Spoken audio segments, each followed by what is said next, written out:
webinar, and particularly to thank Ryan Cronin and Harmon and Victoria Beebe and the other staff who may be on, and of course, Eugenia. I'd just like to mention that we have a very esteemed cast here doing this webinar tonight. And although I noticed, Captain Cronin, you didn't mention your badge and your credentials, but Ryan Cronin joins us as a retired fire captain, as does Denise Gluen, retired fire captain, Paige Russell, retired fire captain, and Eugenia and Victoria Beebe, who's had his whole career as an EMS and working in the emergency medical rescue field. And I mentioned that because when you hear the voices of these experts talking about their craft and trade, let me tell you, they're talking about it because they've been in the wildfires. They've fought, they've seen the devastation that's reaped upon residents, and I think each one of them made a personal vow to do everything in their time to keep that from happening, and they take their job and their role with Los Altos Hills County Fire District extremely seriously. So I thank and we salute your service, all of you, to our group. And then Harmon, who is a terrific field manager, comes to us with a distinguished background also in service, and we appreciate all the expertise he brings into running the evacuation routes. And I'm going to move now to Eugenia. In a moment, let you introduce yourself. But she has a very esteemed background. And what I love about Eugenia is she doesn't come from the fire or medical emergency service. She comes from the service of science and environmental. And she's able to weave between what we need to do for protection of wildfires and what we need to do to preserve and protect the environment so we don't stumble upon ourselves and inadvertently hurt and make the matters worse. So I'm always grateful to that. We're going to talk about the Page Mill off-ramp, and and also the I-280 project. I just wanted to mention very quickly, this project started off a couple of years ago as a Cal OES FEMA grant, and we wrote the scope of work, did all of the preliminary work to apply to the state and to the federal, got great acclaim, but ended up not getting the grant. Every ounce of work and the hundreds of staff hours and the CEQA and the visual impact reports that went into that all have helped us get to where we are today, that you'll hear about as we talk about what we're doing with I-280, all these connecting evacuation routes to get people out of harm's way and onto a safe freeway crossing into safety. So just wanted to mention that about the Cal FEMA grant. This is a regional project, I-280, because I don't know how many millions of cars travel that roadway, but when it gets jammed up, we all feel it and hear it. So it keeps us regionally connected with all of Silicon Valley. And so we're very benefited to be able to do the project. It has great community benefit. We're working with all of our aligned agencies and Caltrans, the county, being part of those, the various local governments. And I think Eugenia is going to talk about that. We also have a district work plan, 2023 work plan, and that has service areas. The IHFR, which is Integrated Hazardous Fuel Reduction, is part of that work plan, and Eugenia and her team supervise and manage that area. And we're very grateful to have the partnership with Fire Safe Council, who works with us as a project manager in the evacuation routes and in many of our programs, including our premier defensible space brush chipping and debris removal program. And I think with that, I'll mention agency cooperation, which Eugenia is going to talk about, and that this is really a very efficient fire science sponsored programs and projects that are the most efficient use of taxpayers' dollars. So with that, Eugenia, you come to us with a superior biochemistry and environmental background. Maybe highlight a little bit about yourself and talk about what your passion is and how the Page Mill off-ramp really rang true for you when you read the letters that we received and the concern from residents that they just don't want to be in harm's way. And thank you. I'll turn it over to you. Well, thank you, Jay. That was wonderful. My background as wildfire prevention professional started in 2011. So I started originally in community education, and then I moved into project management. I was the interim executive director for the Fire Safe Council for a while, and I ended my time with them as the managing director of operations. So I've handled lots of layers of this, and it's super important to me. I've been in several evacuations myself personally, including having to evacuate my mother out of a record-setting Colorado fire. So very near and dear to my heart. At the same time, it's not really biochemistry, it's biology and environmental science. How to balance the wildfire threat to the environment as well as not do damage to the environment while we're doing our prevention measures. So lots of facets to me, for me, and I get to work with a great team. So if we may have the next slide, please.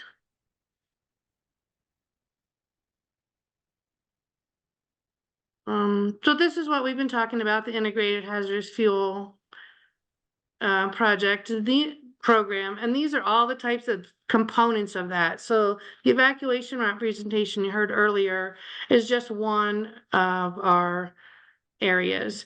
The other things I've shown you here is on the left, this is part of one of our community strategic fuel breaks.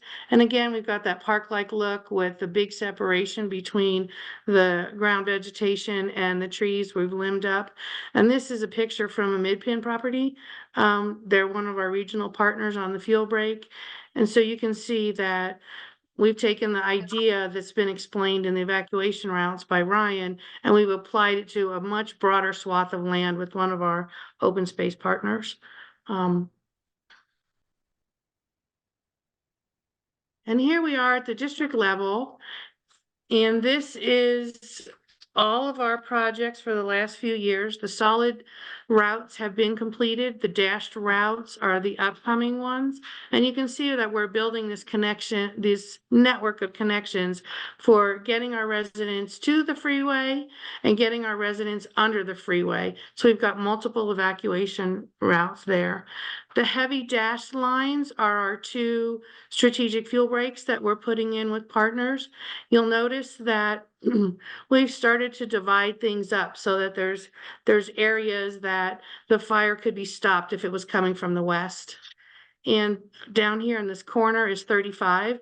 So that's where the CZU fire was. And that's the highway right along the ridge that the embers started to cross Highway 35. So we want to work with building these extra lines for places to stop the fire so it doesn't just burn from one highway all the way over to the interstate. So that's part of our strategy is, you know, helping get everyone out safely is the most important. And then the next thing is assisting the fire agencies, CAL FIRE and Santa Clara County Fire Department in their activities in suppression and control. We've got a couple things going on here. And the red circle on the top is what we're going to talk about tonight. This is where the area of concern is that you brought up last week and we've been emailing and discussing for the last few days. So here we've come in close on this. The pink line, the pink parcels represent two projects that we've done in the past. This one, west to east, is Arrested Arrow. It was done a couple years ago, and it's up this year on a 2-year maintenance cycle. So we'll be touching it again this fall. And then this lower one is the north end of the Page Mill project. Red line is the district, kind of giving you some orientation of what we can do and what we aren't able to do. So in project design, you look for some of the elements like Ryan has been talking about, how to move people out safely, keep the egress safe, keep the ingress safe, so that we can get the engines and the trucks in while the cars and residents are leaving. And one of the key parts that you have to work with in project design is ownership. Americans have such pride in their private property rights, and it's really impactful when you start to work on these larger landscape scale projects. So ownership is one of the things we always have to look for when we go in to do these projects. And the next thing is who's responsible for the area? Are there easements? Is it government jurisdiction? Is it a town, or is it an agency like Caltrans? And is it controlled by anything like CEQA or the water boards, things like that? So there's lots of layers in project design. So the blue lines that you see on here are the creeks that exist, and the light blue next to the creeks is a 100-foot buffer zone. You can't just go into a riparian area and start trimming and chopping and cutting things. There's a lot of restrictions around waterways, especially in this example, in our area of concern. Matadero Creek is a annual waterway, perennial. So it's always got water in it. So the different classes of creeks also have different restrictions that we have to comply with. So lots of things in project design, and I tried to put them all on one map so that we could talk about these as we get to our question and answer portion. The other thing that this area of concern copes with is the clover leaf. You can see the two clover leaves, the on-ramps, these have been mentioned before, and this frontage road.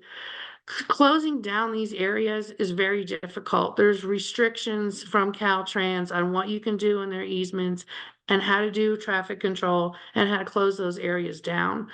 And for the safety of the residents and the cars, the other thing that's involved in here is the park and ride. And we've done the park and ride before, and it was super important, a lot of eucalyptus in here, but we also had a lot of residential frustration when they can't have their commuting parking lot home base there. So those are some of the things that add to the complexity of working in this area, or Caltrans working in this area, anybody who works in this. And then, of course, you've heard about, we try not to spread invasive seed bank and things like that. And that's another reason that riparian zones are very restricted, because seeds spread on water even easier than they spread by being chipped and hauled around. So, okay, next slide. Next slide, I want to talk about I'm on the next slide. Sorry, here we are. Project connectivity. So this is the same map zoomed out. You can see we're over here with your area of concern and our cloverleaf. And we've given you the entire length of Page Mill, which I am so thrilled to say that we have finally finished the entire length of Page Mill with 2 years of regional planning. It was finished in February. You may remember the Page fire from last September. It was right up here by 35, where a car had caught on fire on the side of the road, and it escaped and got into the vegetation, and it burned just over 1.33 acres before CAL FIRE and County Fire were able to suppress it. So that's the perfect example of why we are doing what we're doing, because it didn't get away. The fuel break area, what had been treated, it was a little bit rough, so we did get some grass fire, but they were able to catch it. And since then, we finished the little last of the 6/10 of an acre up here. So Page Mill has now been completed from I-280 all the way to Highway 35. So we can use that for ingress and egress in either direction, depending on where a wildfire threat might be coming from. And it took multiple agencies. As you can see here, we have 2 fire agencies. We had multiple towns. We had Mid-Peninsula Open Space. It was funded through the CCI dollars, the climate exchange dollars. And it took 2 fire safe councils to put that together too. So really exciting regionalism happening. And the partners are becoming more used to each other, working together better and more smoothly. And like Ryan mentioned, well, sometimes we help each other now, literally on the ground, not just in coordinating plans, but saving each other work, or using economy of scale, or interrupting traffic less often, because we'll do 2 projects with 1 set of traffic control so that the other agency partner doesn't have to come along later and set up traffic control all over again. So these are the way that this project this area we're talking about connects to the much bigger area surrounding the edges and being outside our district. Okay, so like we discussed in project design, we have to start with who's responsible for the land. So the area that you're concerned about, I've done a great deal of research since you started bringing in the pictures and the maps and asking all the questions and having your robust email conversations. And Caltrans is the responsible party. And as you can see, when you drive back there, there has been some work done, kind of in an emergency fashion, get the trees off the roadway so that the ramp isn't shut down, and it has been stacked on the side of the road. They will come back and pull that and chip it and dispose of it. And sorry. And we can accelerate getting them out and getting this raised up on their work plan by go ahead and file a customer service request at this email address. So if you haven't done it already, if you would like a copy of this presentation with all these live links in it, we're happy to send that out. Go ahead and put your email in the Q&A portion of it, and we'll capture that and send copies of this so that you have all these images and the live links and things. I also included some of the things about how Caltrans does its roadside treatment. Their prescriptions are a little bit different than ours. For example, they do get to use controlled burns depending on if that's the appropriate prescription. They also use herbicides, and to date, the district hasn't done that. They also coordinate with their fire agencies and other partners. So there's some information about that and how they coordinate with us. Caltrans, I've been doing this for a while, and a decade ago, Caltrans was very hard to work with. Sometimes they just walked away from the project. And I'm happy to say that within since 2019, approximately, they've become amazing regional partners. They have so much they're responsible for and so much vegetation. And, we flipped from a drought to really wet years where things were all dry and they had to get it out. And now things are growing like crazy and they have to get it out.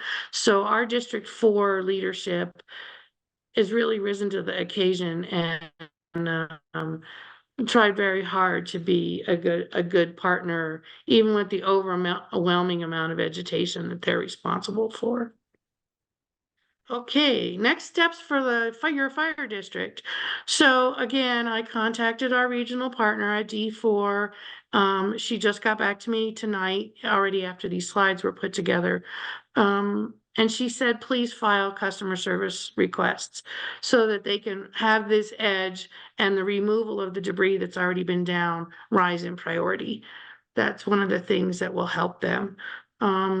When you go on to file your CSR request, this is one of the maps that you'll see. They ask for verification that it actually is in their easement. So Ryan and I went ahead and double checked that in advance for you. We know this is in their easement. It's been confirmed now by GIS layers and their own website. So we're going to be proactive and request that you file those requests to get this work done. I have my quarterly meeting with our Caltrans regional partners next week, so that's excellent. I'll make sure that this is discussed again.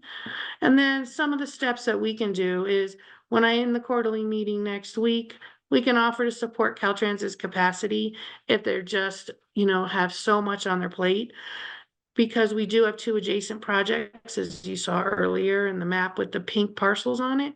Or we could offer to support their capacity by taking this on as a mini project, going through the plan design process with making sure we have CEQA in place, getting our Caltrans permits and other compliance.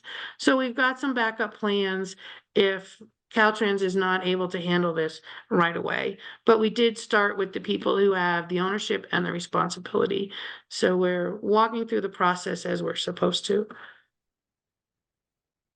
Lots and lots of links for all of the things that we do in the district. Again, happy to send these slides out to you so you have all these live links. You can also find all this on our website. And these links were also in Jay's emails as part of that email conversation chain. Okay, 3 slides left till you get to ask all your questions. Wanted to quickly touch on the things that we do at the parcel level. So this is you and your home. We have things that show you how to do your defensible space, videos, to graphics, things like that. We also have an HIZ, which is a field visit where people can actually come on to your property with your permission and go through item by item a checklist that makes recommendations for what to cut, where to cut, how far to move things away from the home, things like that. And then we've implemented this year a rebate program to help with the heavy lift if some of the funding is a challenge for your property hygiene. And here's a large amount of our classes that we have Victoria to thank for, and also Denise Galewin, who is not on our presentation tonight. So after you get your parcels all cleaned up, now we want you to start cleaning up your neighborhood. This is the neighborhood and community level prevention that I had talked about earlier. We have those 3 layers: parcels, neighborhoods, and then these big projects that the district takes on your behalf. The most important one of those is Firewise. You may have heard about that if you've attended any of our meetings or been on our website. That's where you work together with your neighbors to get everybody's defensible space done. If you have private roads, Firewise can help you do the roadside management of your private roads, things like that. And these are the other items. We take care of your fire hydrants, we supplement red flag days, and the other types of supplemental activities here. And here we are again, happy to send you the live links. Some of these are, actually all of these are also in the email conversations that we've been having this week. Okay, now you get to ask us all your questions. You can put them in the Q&A or you can raise your hand and we will Jenny, answer those for you. do you want me Yes. just to allow everyone to talk and they can just, because that way I don't have to keep on Sure. doing everybody? Okay, I'm going to do that right now. Hold on, let's see. Yeah, if we have the right amount of people, that's great. Yeah, I think it's okay. Okay, wonderful. How can we help you? Unmute. Okay. Can you hear me? Yes, we Go can. ahead, thank you. Okay. Well, I'm glad to hear that the 280 page mill intersection is has got everybody's attention. I guess a lot of people around here, not only on Lidicote, but on page mill generally, have been worried about. And demographically, it turns out to be all us older people who remember the Lidicote fire, which was quite frightening back in about 85. So our major concern is do something, because it really looks bad. And right now, of course, it's green, so we're projecting ahead when it turns brown later in summer. What gives me great, I wouldn't say satisfaction, but what makes me feel much better is I just tried that link that you published on your previous slide, and I put the arrow on this area, and csr.gov.ca says, yes, your concern may already have been reported in this area. This may be a duplicate issue, and it is assigned to the appropriate crew at this location. So this gives me an extra warm fuzzy that maybe people are going to try and do it. Now, I was totally unaware that you guys have been trying for some years to get a grant to do this. I only found out about this recently, and nobody could tell me much about it. And I guess you told me tonight Okay. that it, in fact, Well, you didn't get it. So I'll I'm the subside with grants that. manager, and I've been working on this grant for about 3 years, so I'm happy to give you an overview, answer specifics, along with other staff. I didn't do it alone, but I worked on this grant when I was fire safe, helping the district, and also when I've been with the district. So I'm pretty familiar with details if you've got some questions.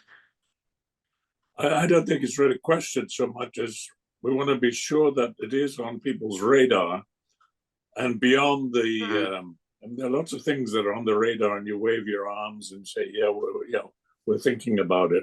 Yeah. But this I think is a little bit more urgent. I am well aware of the problems of the dusky-footed wood rat, and multiple agencies pointing the finger at each other. I spent about 5 years of my life fighting another project in Los Altos Hills, not to do with fire, but to do with creeks. So I'd say don't give up. But if you do get excessive finger pointing between agencies, yeah, you may even get the Corps of Engineers involved because they claim this is navigable water. Right. I have some answers on how to deal with that, and you can get their attention pretty Okay. damn quick. So Okay. we can talk offline about that. Well, I'll subside with that. I just Okay. want to say thank you for bringing this up. Oh, you're absolutely welcome. We're looking forward to being able to start implementing the I-280 work in phases. Now that we're not moving forward with the grants, you know, we can bring that in-house and bring on the experts and the contract labor that we need to ramp up and get that started. So it's really exciting. It's going to be similar to the SR-17 project that was done in 2019, going over through, you know, from Los Gatos to the summit. I don't know if you were impacted by that or saw the work that was there, but that's the goal, is to create that wide shaded field break, where the vegetation, the cars can't create vegetation fires. We can see, I've had stories told to me by first responders where the cars have gone down over the edge and they can't actually locate the car on the first pass. They had to drive back around to figure out where it had ducked through the vegetation, and we're looking forward to pulling a lot of trash out of there. We have 3 creeks in the district, and one of them has salmon in it. We have over a dozen protected species in the district, and so I'm really looking forward to, you know, being able to get some of the forest health. We don't truly have the forest health prescription where we are, but those types of things to protect your environment at the same time we're lowering the wildfire risk. So I'm looking forward to this project being a success and being in-house, if you will, so that we can move forward, not on a federal grant cycle. If I may just bring up a peripheral point. Years ago, we tried to identify, I'd say we had the fire district at that time. I tried to identify on the map what we call a single point of failure for evacuation routes. We tried to create a map which showed every residence in red that had only one exit route. So people who have 2 exit routes available, we didn't color in, we just colored in the people who are subject to single point of failure. And I would like to give you the great credit. There's a bunch of eucalypti on Page Mill, just a little bit south of the Lidicode area on Page Mill, and those have been very nicely cleaned. But that was once a major, what they call single point of failure, because anybody coming down Page Mill would be trapped by that, because at that point, there's no way you can get to El Monte, which is the only other way out. Right. Yep. Or short of going Right. up to... We did that project last May. Yeah. That is a huge relief to me, because that was a very large source of choke point for an exit route. And that's been taken care of. Yes. So I would want to throw that in. That's very comforting. Oh, thank you. Thank you. And now you can go the other way on Page Mill if you had to as well. We had structure fires that down, you know, lower in the foothills, and they got loose into the wildfire got loose into the vegetation. We could go up to Highway 35 if we needed to. So we can go both ways now, depending on where the wildfire threat might come from. Yeah. Okay, any other questions? No questions. This is Duffy. Concerns? May I just tell you a couple of things? Can you hear me okay? Yes? Yes, Yeah, I thank can. Hi, Duffy. Okay, great. Hi, Eugenia. Thank you. And Ryan, I've never met you, but you did a superb job on presenting your slides and the information regarding the evacuation we anticipate having. Eugenia, yours was excellent also. And I can't thank Jay enough for communicating with Yitzi on this issue. I mean, I have been listening to Yitzi tell me about what needed to be done at the Litticoat Lane since 1985. And so I think it's due course that we finally are addressing that issue. I have one question. Is there anything going forward that we need to do or that Yitzi needs to do or those neighbors on Litticoat that need to take any precautions, anything that they need to do to file anything with you or with the Caltrans? Can I answer that? Oh, If the I can- links that, sure, go ahead. Go ahead, Yitz. I think we have a good example just the other side of Page Mill in from the Fire Safe Council. I forget the terminology, but the Saddle Mountain is now, as I understand it, fully on board with Fire Safe and qualified, and people have attended web meetings and so on. Firewise, yes. Right. I haven't yet been able to find a person on Litticoat Hill, I don't know the people there, who could assume the role of local captain and getting the residents there actually involved. I don't know how many residents of Litticoat Hill are actually listening to this tonight. Now, my suspicion is the older residents who would remember the 1985 fire have moved away either to the pearly gates or somewhere else. And I'm surprised that that neighborhood isn't in uproar if they saw what happened in 1985. So in answer to your question, I don't know whether Captain Gluhan can identify somebody over there and get them moving on that area of the fire safe program and just get them involved and interested.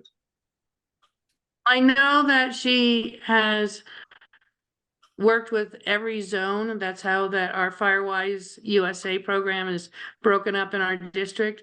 And I know that they have also used the people who are the certs in those zones to do outreach, because the certs tend to know a few more people, and they're also using the neighborhood watch levels of organization to get community involvement, neighborhood involvement. So I know that there's been a big push, and we're up to now 3 recognized Firewise USA neighborhoods, with 4 or 5 more in the pipeline. And these reports come out on our monthly commission meeting. So I invite you to come to our meetings the third Tuesdays and get updates on these kind of efforts. And Victoria, if I've missed any of the Firewise outreach, you want to chime in? I was just gonna say, Yitzi, we have a neighborhood safety presentation dinner on Sunday, this next coming up Sunday.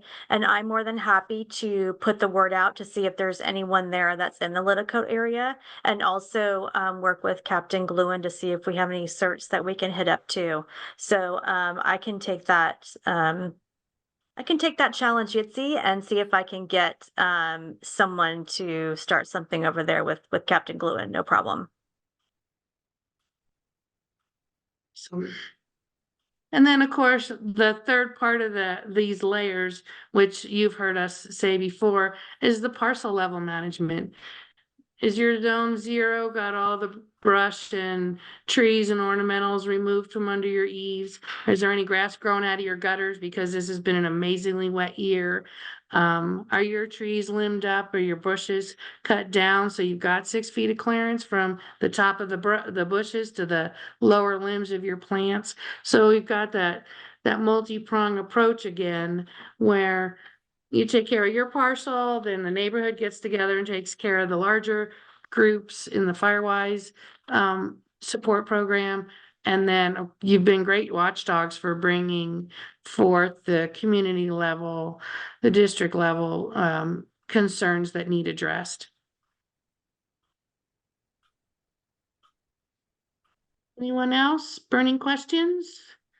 We can go back to some of the map slides if you need us to.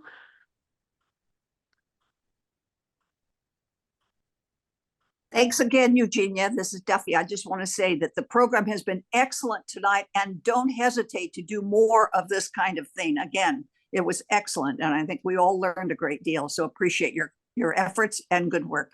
Thanks, Jay. Thank you, Duffy. Wonderful. Thank you. Yeah. Yeah, and thank you to the team, the IHFR team and the emergency services team that you see in front of you tonight. Again, you can't have better subject matter experts with more heart and passion for making their community safe, and we're all very, very fortunate to have them on board and working so diligently. And we're very grateful to the community because, as we know, when the district ran into harm's way and there were thoughts of not having the district as a local control agency, it was every resident probably here tonight and in the community that spoke up on our behalf.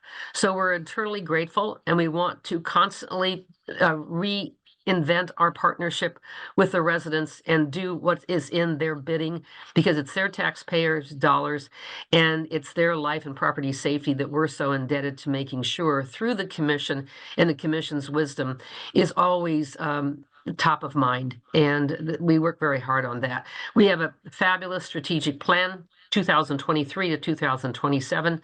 We have the 3 pillars of the district. We have a budget that we work with, and we're working very harmoniously with the county.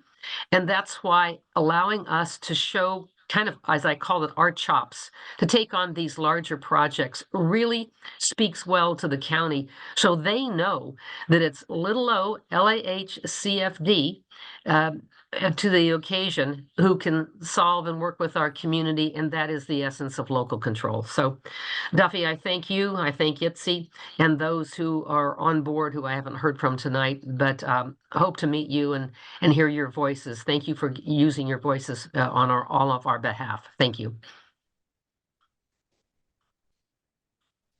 Wonderful.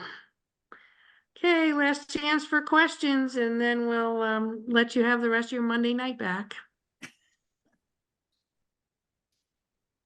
All right, great. Thanks. You want to stop our recording and